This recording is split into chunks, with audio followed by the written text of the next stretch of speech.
Good morning everyone. এখন বাজে সকাল 11টা আর এখন আমার মেয়েকে ঘুম থেকে তোলা চলছে। যতক্ষণ না ডাকবে ততক্ষণ তো মহারানীর ঘুম থেকে ওঠা যায় না। তো ওকে ঘুম থেকে তুলে ফ্রেশ করিয়ে ওর পাপাকেও তুলে বাথরুমে পাঠিয়ে দিয়েছে। এবার আমরা দুজন মিলে বাসি বিছানাটা তুলতে শুরু করেছি। ওই কাজটা খুব আনন্দ করেই করে। এরপরে ওকে খাইয়ে দাইয়ে খাওয়াতে গিয়ে আবার জামা ভিজিয়ে দিয়েছে। তো সেই জামা প্যান্ট ছাড়িয়ে আবার নতুন জামা প্যান্ট পরিয়ে পড়তে বসিয়ে দিয়েছি। কত সুন্দর করে কবিতাগুলো বলছে। বলো বলো তোতা পাখি পাখি বলো পাখি।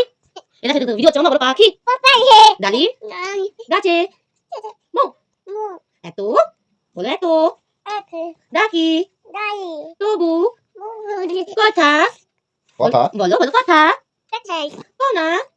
কও না বলো। Hey, what? এই একদম বলবে না। বলো বলো কও না।